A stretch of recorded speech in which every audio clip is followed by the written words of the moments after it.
Hello students, this is Abhishek Verma and welcome to our channel Vidya स्थलीवाले sir.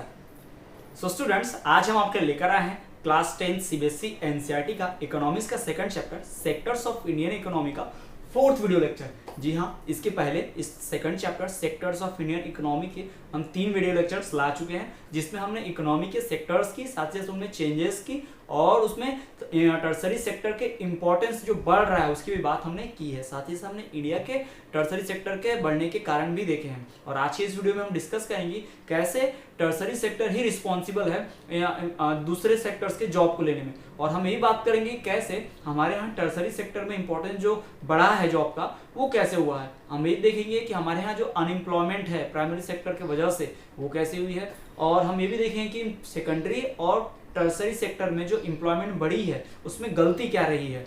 भले ही इनका importance बढ़ा हो सेकेंडरी टर्सरी का, लेकिन फिर भी क्या है, पीछे रही हैं। इन्होंने एम्प्लॉयमेंट कम जनरेट किया, पैसा भले ही ज़्यादा देते हैं ये कमा के, लेकिन फिर भी इनसे अनएम्प्लॉयमेंट बढ़ी है। तो चलिए हम बात करते हैं कि कैसे शुरू होता है सब। तो आज का वीडियो बहुत ज़्यादा अमेजिंग होगा, इंटरेस्टिंग होगा। वीडियो को एंड तक बने रहिए, वीडियो बहुत ही नॉलेजफुल है, अपने फ्रेंड के साथ शेयर भी कीजिए। स्टूडेंट्स, अगर हम बात करें कि कौन सा सेक्टर ज़्यादा एम्प्लॉयमेंट जनरेट करता है, किस सेक्टर में ज़्यादा से ज़्यादा लोग जो अपनी जॉब के लिए डिपेंड करते हैं, उसकी अगर बात करें तो हमारे ध्यान में आएगा कि टर्सरी सेक्टर। लेकिन नहीं, बिल्कुल गलत बात है। टर्सरी सेक्टर ज़्यादा लोगों को जॉब नहीं दे रहा है। टर्सरी सेक्टर ज़्यादा इनकम जरूर जनरेट करता है, जीडीपी में उसका शेयर भले ही ज़्यादा है, लेकिन आज भी 60% लोग 55% लोग कहाँ इन्वॉल्व है, एग्रीकल्चर में। यानी आज भी 50% लोग, आधे से ज़्यादा लोग किस में इन्वॉल्व हमारे यहाँ, खेती में। यानी ज़्यादा लोगों को जॉब किसने दी, आज भी प्राइमरी। भले ही प्राइमरी कम पैसा कमा कर देता है, उसका इंपॉर्टेंस घटा है हमारी कंट्री में, लेकिन फिर भी ज़्यादा से ज़्यादा लोगों को जॉब आज भी कौन दे रहा है, प्राइमरी दे रहा है।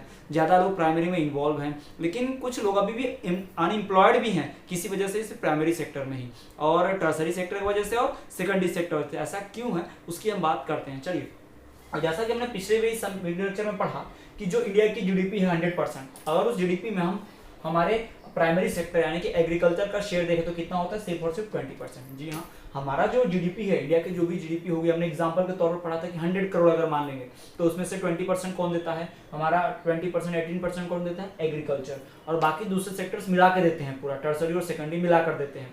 इसका मतलब ज्यादा लोग भले ही कितने इन्वॉल्व प्राइमरी में, 50% लोग। Total number of people involve in primary sector कितना, 50%। यानी इंडिया में जितनी भी पॉपुलेशन है, इंडिया में 100 करोड़ की पॉपुलेशन है, 100 में से आधे यानी 50 करोड़ लोग काम में इन्वॉल्व है खेती करने में, प्राइमरी में। ठीक है, प्राइमरी में इन्वॉल्व है नंबर ऑफ टोटल परसेंट 50 है ना। 50% लोग आज भी किसमें इन्वॉल्व है, प्राइमरी सेक्टर में। लेकिन फिर भी प्राइमरी सेक्टर कितना परसेंट देता है जीडीपी में, कितना पैसा कमा के देता है, सिर्फ 20%। यानी जीडीपी मान लीजिए 100 करोड़ कमाती है, 100 करोड़ में से 18 करोड़ कौन कमा के दे रहा है, प्राइमरी सेक्टर। यानी कि कहने का मतलब यह है, भले ही ज्यादा लोग इन्वॉल्व है प्राइमरी में, लेकिन प्राइमरी सेक्टर में शेयर क्या है, कम है। यानी कि प्राइमरी सेक्टर पैसा कम कमा रहा है। यानी यहाँ पर लोगों की तनख्वाह यानी जॉब कितनी होगी, कम होगी, उनकी सैलरी क्या होगी, बहुत ही कम होगी। ठीक है, और हम बात करें दूसरे सेक्टर्स की, यानी हमारा प्राइमरी सेक्टर 20% दे रहा है, हमारा सेकेंडरी सेक्टर और टर्सरी सेक्टर मिला के 80% दे रहा है। यानी कि यहाँ पर ज्यादा परसेंटेज किसका जीडीपी में, प्राइमरी और सेकेंडरी और टर्सरी सेक्टर का। यानी ज्यादा इंपॉर्टेंट सेक्टर कौन है इस वक्त इंडिया में, सेकेंडरी सेक्टर और टर्सरी सेक्टर। तो प्राइमरी सेक्टर का इंपॉर्टेंस घटा है, तो ऐसा क्यों है, हम इसकी बात कर लेते हैं। आपको पिछले वीडियो में बताया कि प्राइमरी क्या है, अनसर्टेन चीज है। एग्रीकल्चर जो होता है ना प्राइमरी का, वो क्या बहुत ही अनसर्टन है। कभी भी बारिश धूप आती है, इससे पैसे फसल खराब होती है तो पैसा कम ज्यादा होते रहता है, ज्यादा तो नहीं होता है, कम ही होते रहता है हमेशा, है ना। इसलिए ज्यादा लोग उसको छोड़ के, खेती को छोड़ के कहाँ जा रहे हैं, या तो जॉब करने जा रहे हैं फैक्ट्रीज में, या फिर टर्सरी सेक्टर में इन्वॉल्व हो रहे हैं। तो ये सारी चीजें हमने देखी हैं। ठीक, अब इसी बात को समझना है कि प्राइमरी में 60% लोग, 50% लोग इन्वॉल्व हैं, लेकिन फिर भी पैसा क्यों कम जनरेट हो रहा है। अगर इसको और डिटेल में समझना है तो प्राइमरी में हमने पढ़ा कि एग्रीकल्चर में 2 तरह के अनएम्प्लॉयमेंट आती है रूरल एरियाज में, है ना। पढ़ा था हमने प्रीवियस क्लासेस में, इकोनॉमिक्स में पढ़ा है कि 2 तरह के अनएम्प्लॉयमेंट होती है, एक सीजनल अनएम्प्लॉयमेंट और डिसगाइज अनएम्प्लॉयमेंट। आपको अगर याद है तो हमने पढ़ा हुआ है। सीजनल अनएम्प्लॉयमेंट क्या होता है, मान लीजिए खेत में 4 महीने का काम है फसल उगाने का, जैसे कॉटन उगाना है तो कॉटन उगाने के लिए पहले खेत में प्लो करना, बीज लगाना और घास फूस निकालना। उस वक्त तो 2-3 महीने तो काम मिलेगा किसान को, है ना, लेबर को। लेकिन उसके बाद जब तक कॉटन निकालने का समय नहीं आता तो 5-6 महीने क्या बैठेंगे, वो घर में बैठेंगे। यानी सीजन वाइज एम्प्लॉयमेंट और सीजन वाइज अनएम्प्लॉयमेंट रहना, इसको क्या बोलते हैं, सीजनल अनएम्प्लॉयमेंट बोलते हैं। क्या बोलते हैं इसको, सीजनल अनएम्प्लॉयमेंट बोलते हैं।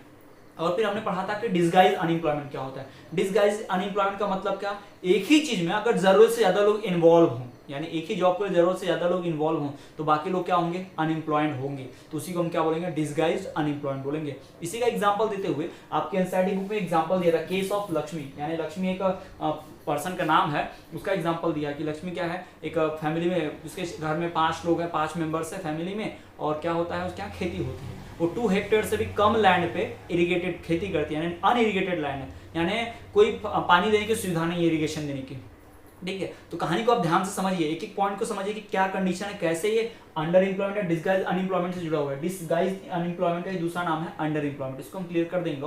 पहले आप स्टोरी सुन लीजिए, लक्ष्मी की स्टोरी कैसी है, तो आप ध्यान से सुनिए कि स्टोरी में पॉइंट है। तो स्टोरी कैसी है कि जो लक्ष्मी है वो एक 5 मेंबर्स की फैमिली में काम कर रही है, और साथ ही साथ उसके घर में क्या हो रहा है, जो भी लोग हैं वो सब के सब क्या है, फार्मर, खेती कर रहे हैं, उसका ही खुद का लैंड है, पर 2 हेक्टेयर से कम है उसका लैंड, 2 हेक्टेयर से कम है, और वो भी अनइरिगेटेड है। अनइरिगेटेड है इसका मतलब क्या हुआ कि उस पर सिंचाई करने का साधन नहीं है, यानी उन्हें इरिगेशन के लिए, फसल उगाने के लिए किसकी जरूरत पड़ती है, बारिश की। यानी बारिश अगर अच्छी होगी तो खेत में क्या होगा, फसल अच्छा होगा, बारिश अच्छी नहीं हुई तो फसल अच्छा नहीं होगा, यानी कि उनके यहाँ अनसर्टनिटी है। और 5 लोग क्या करते हैं, अपने 2 हेक्टेयर से कम लैंड में खेती करते हैं, लेस देन 2 हेक्टेयर है, ज्यादा भी नहीं है और बहुत कम भी नहीं कि खेती ना करें ना, थोड़ा सा खेती है, तो 5 लोग उसी में इन्वॉल्व रहते हैं।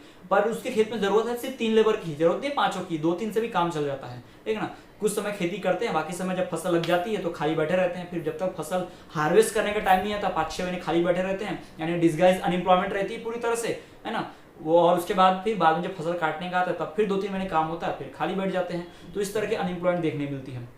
बट कंडीशन क्या हो, अगर मान लीजिए लक्ष्मी के घर कोई आए, कोई मैनेजर आए, कोई बड़ा फार्मर आए और बोले, खेत का मैनेजर है, और क्या बोले वो कि मेरे यहाँ जॉब चाहिए, जॉब है, 1-2 लोग जॉब करने आ सकते हैं क्या। तो मान लीजिए उसके यहाँ 3 लोग भी खेती करेंगे, खेत उसके घर का खेत संभालेंगे तो चल जाएगा, और 2 लोग बाहर जाएंगे काम करने तब भी चल जाएगा, यानी 3 लोग खेत में अभी भी उतना ही उगा रहे हैं और 2 लोग को जॉब मिल गई, तो एक्स्ट्रा इनकम ऐड हो गया। इससे क्या हुआ कि उसके यहाँ इनकम बढ़ गई। जो डिसगाइज अनएम्प्लॉयमेंट था उसके यहाँ 5 लोग इन्वॉल्व थे एक ही काम के लिए, यहाँ 3 ही लग रहे थे, 5 इन्वॉल्व थे, 2 डिसगाइज अनएम्प्लॉयड थे तो उनको जॉब मिल गई, ये काम हो सकता है। या फिर ये जो 5 लोग हैं इनको जो सीजन में अपने खेती कर रहे हो तो खेत कर ही रहे हैं, बाकी दूसरा काम भी मिल जाए, दोपहर में कहीं ऑफिस वर्क मिल जाए, कुछ दूसरे जगह मजदूरी का काम मिल जाए, तो क्या होगा, अपना खेत भी संभाल लेंगे वो लोग समय समय पे और दूसरे जगह भी काम कर लेंगे, यानी अपने खेत से भी इनकम आ जाएगा, दूसरे जगह से भी इनकम आ जाएगा। तो ये तरीका है डिसगाइज अनएम्प्लॉयमेंट को खत्म करने का। क्या होता है, ये इस तरह के डिसगाइज अनएम्प्लॉयमेंट या फिर अंडर एम्प्लॉयमेंट क्या है, कई जगहों पर दिखाई देती है, शहरों में भी देखने मिलता है। शहर में क्या होता है, बहुत सारे इलेक्ट्रिशियन होते हैं, बहुत सारे प्लम्बर होते हैं, बहुत सारे टीचर होते हैं, कुछ ऐसे लोग बहुत सारे होते हैं जो पढ़े लिखे हैं, स्किल है, लेकिन उनको जॉब नहीं मिल पाती। जैसे कोई प्लम्बर गया तो बहुत सारे प्लम्बर हैं, तो सबको थोड़ी बुलाया जाएगा अपना काम करने के लिए, बार बार थोड़ी नल किसी का खराब होता है। या मान लीजिए कोई इलेक्ट्रिशियन है तो बड़ी बड़ी दुकानों का ही काम चल जाता है, छोटी दुकान में बहुत कम लोग जाते हैं तो बाकी समय खाली रहता है, हफ्ते में 1-2 जगह उसको इलेक्ट्रिशियन का काम मिलता है, बाकी समय दुकान में खाली बैठा रहता है। तो ऐसा वो उसका पोटेंशियल है, उसके पास काम करने की एबिलिटी है कि वो पूरे हफ्ते काम कर सकता है, पूरे 7 दिन काम कर सकता है, पूरे महीने काम कर सकता है ना, पावर है उसके पास, कैपेबिलिटी है, स्किल है उसके पास, लेकिन फिर भी उसको काम नहीं मिल रहा है जिसकी वजह से वो खाली बैठा है। तो जैसा मैंने एग्जांपल दिया लक्ष्मी वाला कि लक्ष्मी की फैमिली के 3 मेंबर्स को खेत में काम करने दिया, 2 को अलग जॉब दे दिया, तो 5 को क्या मिल गई, अनएम्प्लॉयमेंट मिल गई, उनका डिसगाइज अनएम्प्लॉयमेंट कम हुआ। और क्या कर सकते हैं इसमें, और एक आइडिया लगा सकती है, 5 को कहीं और जॉब दो, अपना घर का खेत तो संभाल ही लेंगे, फिर दोपहर में आके दूसरे जगह जॉब कर सकते हैं 8-10 घंटे की, और फिर अपना खेत भी संभाल सकते हैं। यानी कहने का मतलब ये है कि इस तरह की टेक्निक लगा के, इस तरह के उपाय करके, आइडियाज लगा के हम क्या कर सकते हैं, अर्बन एरियाज के साथ ही साथ रूरल एरियाज के अनएम्प्लॉयमेंट को खत्म कर सकते हैं, वहाँ के डिसगाइज्ड अनएम्प्लॉयमेंट, अंडर एम्प्लॉयमेंट को खत्म कर सकते हैं। ठीक है, तो अंडर एम्प्लॉयमेंट वर्ड का मतलब क्या होता है, ऐसा कंडीशन जिसमें लोग एम्प्लॉयड दिखते हैं लेकिन है अनएम्प्लॉयड। यानी लक्ष्मी वाला केस बताते हैं, खेत में कितने लोग चाहिए थे, 3 लोग, लेकिन काम कितने कर रहे थे, 5 लोग, यानी उसमें 2 लोग की जरूरत नहीं थी, फिर भी वो काम करते दिखाई दे रहे हैं, यानी काम तो कर रहे ऐसा लग रहा है, लेकिन एक्स्ट्रा कुछ पैसा जमा कर रहा हो क्या, नहीं। 3 लोग खेत में काम करेंगे तब भी उतना ही अनाज उगेगा, 5 लोग करेंगे तब भी उगेगा उतना ही अनाज, यानी कि दिख तो रहा है कि एम्प्लॉयड है, लेकिन फिर भी वो क्या है, अनएम्प्लॉयड है। इसका मतलब उस कंडीशन को बोलते हैं अंडर एम्प्लॉयड, यानी वो condition in which person seems to be employed but actually he is और शी इज अनएम्प्लॉयड, है ना। तो ये ध्यान रखना है, अगर आपको ऐसा लग रहा है कि एम्प्लॉयड दिख रहा है लेकिन फिर भी वो अनएम्प्लॉयड है, जैसे लक्ष्मी के केस में हुआ, तो उसको हम क्या बोलते हैं, अंडर एम्प्लॉयड बोलते हैं। और खेती में जब सीजन वाइज काम मिलता है, सीजन वाइज नहीं मिलता उसको सीजनल अनएम्प्लॉयमेंट मिलते हैं, और जरूरत से ज्यादा लोग एक ही काम में इन्वॉल्व है उसको डिस्गाइज अनएम्प्लॉयमेंट बोलते हैं। तो ये तो हम जानते हैं, इतना हम पढ़ चुके हैं। तो ये आप देख सकते हैं कि employment of people in different sectors, ये प्राइमरी सेक्टर में ज्यादा लोग अभी भी इन्वॉल्व क्यों है, बाकी इसमें क्यों नहीं है, क्योंकि जो टर्सरी सेक्टर है और सेकेंडरी सेक्टर है ना, वो जरूरत से ज्यादा जो जॉब चाहिए ना वो दे नहीं पाया, जरूरत जितनी जॉब की जरूरत है ना दे नहीं पाया। This sectors are unable to provide enough jobs. जी हाँ, टर्सरी सेक्टर और सेकेंडरी सेक्टर ज्यादा जॉब नहीं दे पाए, पैसा भले ही कमा रहे हैं लोग, दे रहे हैं, लेकिन ज्यादा जॉब नहीं दे पाएंगे लोग। टर्सरी सेक्टर हो गया, सेकेंडरी सेक्टर हो गया, ज्यादा मजदूर ज्यादा लेबर्स नहीं लग रहे। मॉडर्न टेक्नोलॉजी आई है तो मशीनों ने ले लिए लेबर्स की जगह। जो काम पे पहले 10 लेबर लगते थे, एक मशीन पे काम होता था, भैया मॉडर्न मशीन आने के बाद सब 2 ही 3 लेबर लग रहे हैं और पूरा काम मशीन कर ले रही है। रोटी बनाने तक की मशीन आ गई, कैंटीन में, कंपनी में कैंटीन होती है वहाँ रोटी बनाने की मशीन आ गई है। तो आप देख सकते हैं जो मॉडर्न मशीन आ रही है वो सारा काम खुद कर ले रही है, जिससे नंबर ऑफ लेबर्स क्या होते जा रहे हैं, कम होते जा रहा है। पैसा तो उतना मिल रहा है फैक्ट्री मालिक को और बढ़ते जा रहा है, लेकिन नंबर ऑफ लेबर्स यानी नंबर ऑफ एम्प्लॉयमेंट वो कम कर दे रहा है। इससे क्या हो रहा है, आज भी लोग प्राइमरी के ऊपर ही डिपेंड हो पा रहे हैं, जिससे हमारा प्राइमरी का इंपॉर्टेंस खत्म नहीं होगा कभी, प्राइमरी का इंपॉर्टेंस बढ़ते ही रहेगा, उतना ही रहेगा हमेशा। तो ये हमने बात कर ली है employment of people in different sector. तो आपको समझ में आया होगा कि एम्प्लॉयमेंट कैसे है। आज भी सबसे ज्यादा एम्प्लॉयड लोग किसमें है, प्राइमरी में। 50% लोग क्या करते हैं, जॉब इधर प्राइमरी में करते हैं। जो भी काम करते हैं उनका रोजी रोटी का जरिए यही है, ठीक। ज्यादा पैसा आता है सेकेंडरी और टर्सरी से, लेकिन फिर भी इसमें बहुत कम लोग इन्वॉल्व हैं। भारत के आधे से ज्यादा लोग किसमें इन्वॉल्व है, अकेले प्राइमरी में, ठीक। लेकिन फिर भी बहुत कम जीडीपी देता है, क्यों, क्योंकि यहाँ पे पैसा बहुत कम है, इनकम बहुत कम है, और यहाँ पर ज्यादा लोग क्या है, अंडर एम्प्लॉयड या फिर डिसगाइज्ड एम्प्लॉयड है ना, तो उनको इस तरह के अनएम्प्लॉयमेंट मिली रहती है। और हमने जो केस ऑफ लक्ष्मी पढ़ा, अगर उस तरह का उपाय किया जाए तो हम क्या कर सकते हैं, इस अनएम्प्लॉयमेंट वाली कंडीशन को दूर कर सकते हैं। तो ये था हमारा employment of people in different sectors. चलिए हम बात करते हैं हमारे अगले टॉपिक की। So students, let us talk about our new topic that is creating more employment. जी हाँ, हम बात करने वाले हैं कि कैसे नए जॉब्स, कैसे न्यू अपॉर्चुनिटीज, रोजगार की जॉब्स की हम जनरेट कर सकते हैं। क्रिएटिंग मोर एम्प्लॉयमेंट, कैसे जरूरत से ज्यादा हम क्या कर सकते हैं, जॉब्स प्रोवाइड कर सकते हैं, कैसे न्यू जॉब जनरेट कर सकते हैं। हमारे प्राइमरी में जो 60% 50% लोग इन्वॉल्व हैं, जो डिस्गाइज अनएम्प्लॉयमेंट झेलते हैं, उन्हें हम कैसे एक्स्ट्रा जॉब दिला सकते हैं, उसकी बात हम करने वाले हैं। तो देखिए कुछ ऐसे तरीके हैं, ऐसे यहाँ पर आपको 5 वेज नजर आएंगे जिससे हम जॉब जनरेशन कर सकते हैं। जॉब जनरेशन के लिए अगर आपको एक एक्स्ट्रा वीडियो देखनी है तो आपको वीडियो के डिस्क्रिप्शन में एक लिंक मिलेगी, जो एक मेरे फ्रेंड का चैनल है जिसने बहुत ही अच्छे से एक्सप्लेन किया है कि कैसे जॉब जनरेशन किया जा सकता है इंडिया में। जॉब जो जनरेशन है, इस वक्त अनएम्प्लॉयमेंट इंडिया में बहुत ही मेजर प्रॉब्लम है, खासकर इस एपिडेमिक के सिचुएशन में। तो न्यू जॉब कैसे जनरेट की जा सकती है, उस तरह की पॉसिबिलिटीज के बारे में आपको एक अच्छे से बहुत ही वीडियो देखना है तो आपको हमारे डिस्क्रिप्शन में एक लिंक मिल जाएगी। मेरे फ्रेंड का चैनल है जिसका नाम है शिवम बेलाले, तो आप देख सकते हैं। तो चलिए हम आते हैं अपने टॉपिक के ऊपर। तो क्रिएटिंग मोर एम्प्लॉयमेंट, इसका मतलब नए जॉब जनरेट करना। नए जॉब जनरेट करने के तरीके क्या होंगे, the ways to generate more employment, हम किन तरीकों से नए और ज्यादा जॉब जनरेट कर सकते हैं, चलिए हम देखते हैं। Technical and institutional measures, technical और इंस्टीट्यूशनल मेजर्स। पहला उपाय ये है कि हम टेक्नोलॉजी यानी टेक्नोलॉजी का इस्तेमाल करके क्या करें, नए जॉब्स जनरेट करें। इंस्टीट्यूशनल मेजर्स मतलब इंस्टीट्यूट बनाएं। कैसे, फार्मर्स लोग जो हैं वो खेती करते हैं तो उनके पास सॉइल टेस्टिंग का सुविधा नहीं रहता, उनके पास एग्रीकल्चर की जो टेक्निक्स होती हैं वो सुविधा नहीं होती है, उनके पास मॉडर्न टेक्नोलॉजी नहीं है जिससे वो सब समझ पाए, ज़्यादा उगा पाए खेत में, कम खेत से ज़्यादा प्रोडक्शन कर पाए, ये सब उन्हें नहीं पता है। जैसे हमने इसके पहले आपने प्रीवियस क्लासेस में 9th में पढ़ा होगा the story of village Palampur economics का फर्स्ट चैप्टर, कि उसमें एक ही लैंड से, सेम लैंड से ज़्यादा ग्रो करने के टेक्निक्स बताई गई है। तो उस तरह की चीज़ें हम अपना सकते हैं ताकि हम क्या कर सकें, ज़्यादा प्रोडक्शन कर सकें, जॉब मिल सके। दूसरा, promotion of allied agriculture. Allied agriculture, allied का मतलब जुड़ा हुआ खेती। कभी भी एग्रीकल्चर जो है अलाइड होनी चाहिए, इससे बहुत फायदा जनरेट हो। कैसे, अलाइड एग्रीकल्चर का मतलब आप खेती कर रहे हैं लेकिन साथ साथ कोई और वर्क है, जैसे कि आप एनिमल हस्बेंड्री यानी कि जानवर ही पालिए, तो जानवर से निकला हुआ जो काऊ डंग होगा, गोबर होगा, उससे इस्तेमाल कर सकते हैं मैन्यूर के रूप में और उससे एक्स्ट्रा इनकम जनरेट कर सकते हैं। खेती में क्या होता है, हम साल भर पूरी खेती नहीं करते रहते, कुछ महीने खाली बैठे होते हैं, तो उस खाली बैठे हुए समय में हम क्या कर सकते हैं, कुछ दूसरा वर्क कर सकते हैं, जैसे कि मछली पालन, पिशीकल्चर जिसे बोलते हैं, agriculture, animal husbandry, animal rearing कर सकते हैं हम, हनी बी रेयरिंग जिसे एपीकल्चर कहते हैं, मधुमक्खी पालन, इस तरह की चीजें कर सकते हैं। तो ये हमें बहुत फायदेमंद है। हम हॉर्टिकल्चर यानी कि फूलों की खेती, फलों की खेती, ये भी कर सकते हैं, इसे हॉर्टिकल्चर कहते हैं।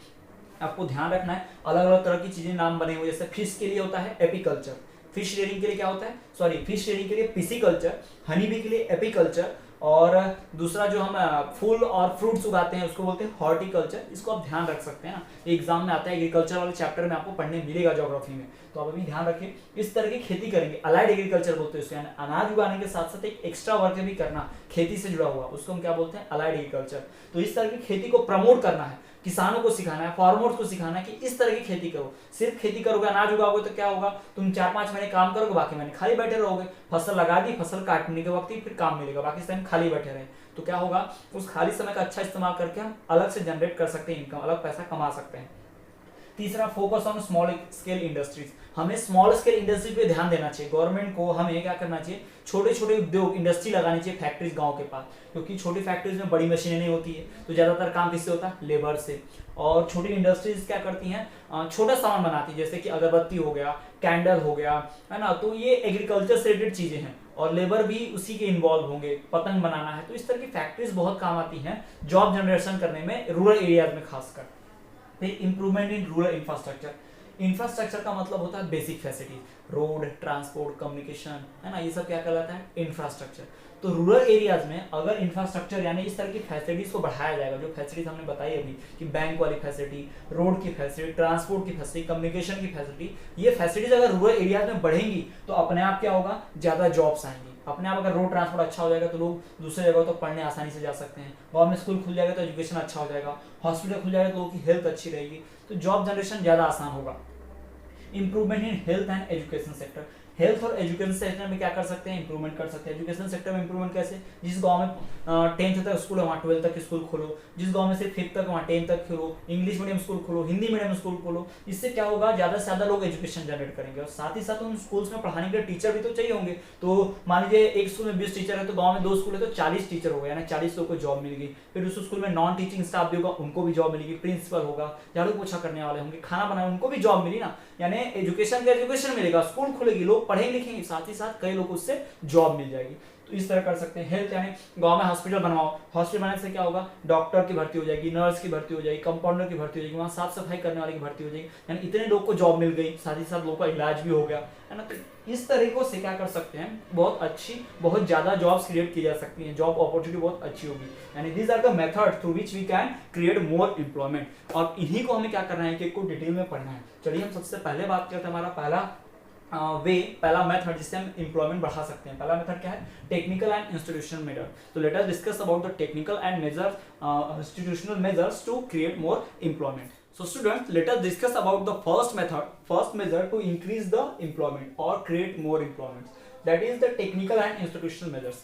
टेक्निकल और इंस्टीट्यूशनल उपाय, मेजर्स अपना के हम क्या कर सकते हैं, मोर एम्प्लॉयमेंट क्रिएट कर सकते हैं, ज्यादा से ज्यादा रोजगार निर्माण कर सकते हैं। कैसे होगा, तो टेक्निकल फैसिलिटी जैसे कि irrigation, HYV seeds, fertilizers, modern techniques etcetera should be increased. अगर आपको इरिगेशन बढ़ाना है तो क्या करना पड़ेगा, नहर बनवानी पड़ेगी, नहर बनाने के लिए लोग चाहिए, जॉब मिल गई उनको। डैम बनाना पड़ेगा, डैम बनाएंगे तो क्या होगा, उसके लिए भी लोग चाहिए, जॉब मिल गई, इंजीनियर होंगे, लेबर्स होंगे, वर्कर्स होंगे, कई दिन लगेंगे, कई महीने लग जाएंगे, हो सकता है साल भी लग जाए बनाने में, तो सालों तक क्या मिल सकता है, एम्प्लॉयमेंट जनरेट हो सकता है। ठीक, फर्टिलाइजर बनाएंगे, फैक्ट्री चाहिए होगी, तो फैक्ट्री में क्या होगा, वर्कर चाहिए होंगे, उनको जॉब मिल गई। यानी अगर इस तरह की फैसिलिटीज हम अपने आप बढ़ाएंगे तो अपने आप क्या जनरेट होगी, धीरे धीरे जॉब जनरेट होती ही जाएंगी, है ना।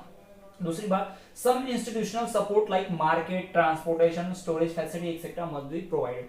कुछ और फैसिलिटी जैसे कि मार्केट, अब मार्केट रहेगा तो बड़ा सा मार्केट की जो जगह चाहिए होगी, वहां के रख रखाव के लिए गार्ड चाहिए होंगे, ऑफिसर चाहिए होंगे, उनको भी जॉब मिली। और किसान ज्यादा से ज्यादा मार्केट तक पहुंच पाएंगे, अपना जो अनाज है अच्छी कीमत पे बेच पाएंगे, अपना प्रोडक्ट जो है हाई प्राइस पे बेच पाएंगे, तो उनको फायदा होगा। ट्रांसपोर्ट के लिए ड्राइवर चाहिए होंगे, बसेस चाहिए होंगी, बस स्टॉप चाहिए होंगे, सब भी फैसिलिटीज में जॉब क्रिएट होती ही होती है।